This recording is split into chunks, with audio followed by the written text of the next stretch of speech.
The church in America is going to suffer so terribly. And we laugh now, but they will come after us. They will come after our children. They will close the net around us while we are playing soccer mom and soccer dad. While we are arguing over so many little things and mesmerized by so many trinkets. The net even now is closing around you and your children and your grandchildren, and it does not cause you to fear. You will be isolated from society, as has already happened. Anyone who tries to run for office who actually believes the Bible will be considered a lunatic until finally we are silenced. We will be called things that we're not and persecuted not for being followers of Christ, but for being radical fundamentalists who do not know the true way of Christ, which of course is love and tolerance. You'll go down as the greatest bigots and haters of mankind in history. They've already come after your children, and for most of you, they got them. They got them through the public schools and indoctrination, and the university and indoctrination, and then you wonder why your children come out not serving the Lord. It's because you fed them right into the devil's mouth. So little by little, the net is closing around, and then it's not little by little. Look how fast things are going downhill just in a matter of weeks. Matter of weeks. But at the same time, know this. Persecution is always meant for evil, but God always means it for good. And is it not better to suffer in this life, to have an extra weight of glory in heaven? You must settle this in your mind. This is the one thing I want to say over and over. Do not believe. Down through history, you have a wrong idea of martyrdom and persecution. You think that these men were persecuted and martyred for their sincere faith in Jesus Christ. That was the real reason, but no one heard that publicly. They were martyred, and they were persecuted as enemies of the state, as child molesters, as bigots, as narrow-minded, stupid people who had fallen for a ruse and can contribute nothing to society. Your suffering will not be noble. So your mind must be filled with the Word of God when all people persecute you and turn on you. And the Spirit of God in common grace pulls back, and you see even your children and your grandchildren tossing in the lot that you should die. This is no game. You want revival and awakening, but know this. For the most part, great awakenings have come only preceding great national catastrophes or the persecution of the church. I believe God is bringing a great awakening, but I believe that He is raising up young men who are strong in trust in the providence of God to be able to wade through the hell that's going to break loose on us. And it will be on us before we even recognize it. Unless in God's providence, He is not done. He is not done. Now note, this is not silly talk. Apart from a great awakening, these things are going to come upon you. Be ready to lose your homes, your cars, and everything.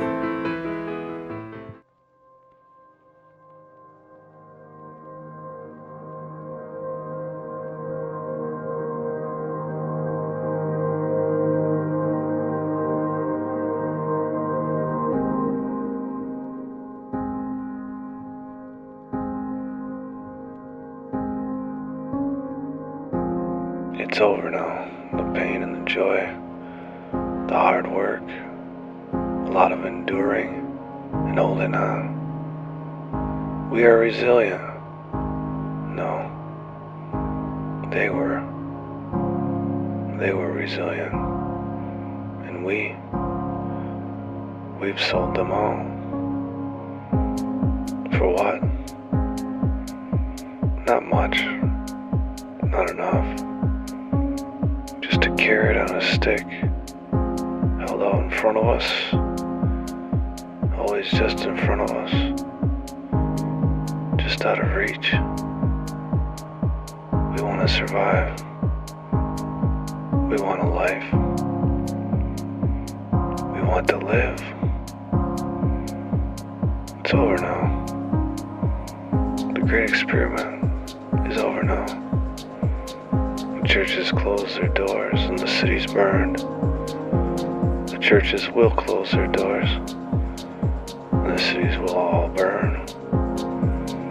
The black horse rides and the red horse rides and the pale horse rides, and the church, hoping either all had been fulfilled or to be whisked away, never having to face and endure hardship, closed their doors and stood down to the devil.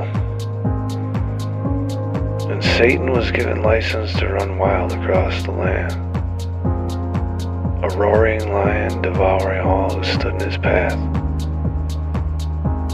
And the country will burn, the world will burn, and the hunger will come, because it's over now. It's over now, and still they sleep. The church, safe at home, watching the television, on the couch, in the chair, because it's over now. We will suffer. Each one of us will suffer. The rain falls on the just and the unjust, because the rain falls. The rain falls, and it's over now. Everyone heard, but no one listened, like the boy called in for dinner who didn't come and got run over in the street. And it's over now. And every good churchman knows the message is easier silenced than adhered to. And so, it's over now.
You fill up my senses like a night in a forest, like the mountains in springtime, like a walk in the rain,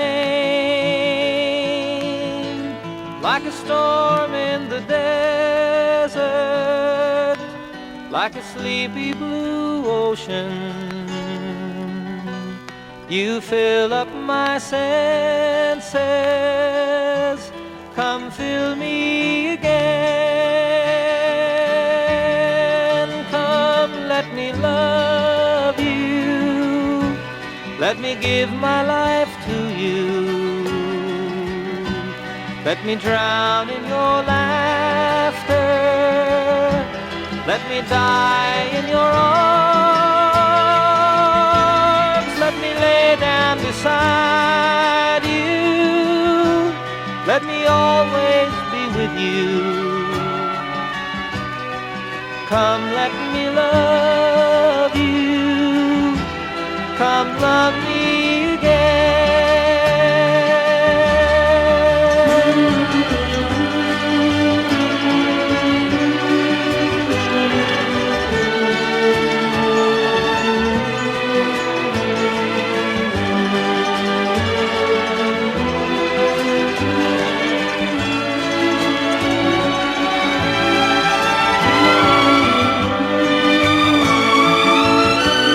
Let me give my life to you.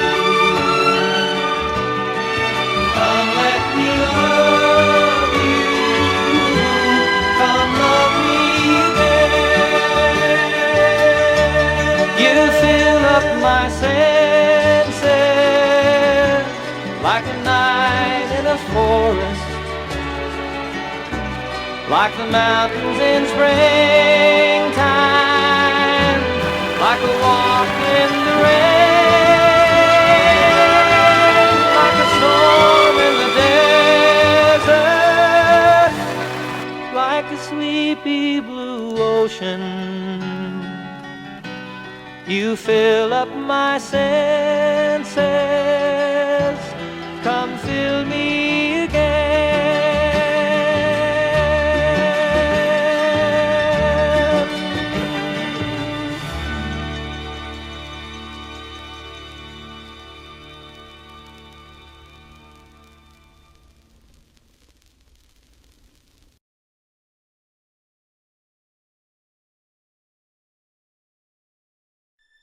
My name is Fred Seitzma.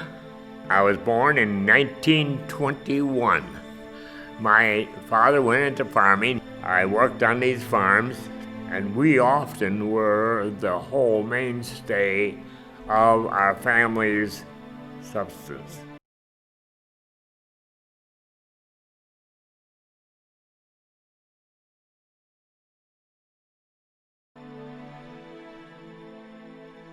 I thought it was very patriotic to do it. I proved myself very quickly. I had a platoon of my own, and I was in the front lines. And you could look them right smack in the eye sometimes. That's how close you get. The shells were coming in all around us. The ground was actually shaking like this, and you're laying on top of it. And if you think you aren't scared, my corporal and I were digging a hole like we were told to do. I just glanced out the corner of my eye and I see a pair of combat boots. And I turned my head and looked up. And I said, "Van Meter, why aren't you digging your hole like you're supposed to?" And he said, "Sarge, I gotta talk to you." I said, "Well, talk." His face was white as ash. Looked at me funny and he said, "Do you know how to pray?" Hit my head again. Do I know how to pray? You're gonna go to a sergeant and ask him to pray? I said, "Yes, I know how to pray, Van. Don't you know how to pray?" And he said, "No, Sarge, I don't know how to pray. I'm gonna die tonight or tomorrow. Sorry. Or tomorrow morning. Young man, I don't want to see you within 5 feet further away from me. I'll take care of you." And we did pray. What our prayer was, I wish I knew. But I had overconfidence in the fact that I was going to be able to take care of him. An hour and a half later, shells came through. They were double detonating shells. It's like rain coming down on you. All kinds of glass, steel, bolts, nuts, anything. He was laying within 4 or 5 feet of me, and he was bleeding out of every pore of his hands, face, and everything. I was hit through the outside of my right leg, through the whole leg, out, and that was the warmest thing I felt all day. Warm blood from myself into my shoe. "Medic!" Medic, and I really bellowed, and when I bellowed, I couldn't shake this roof.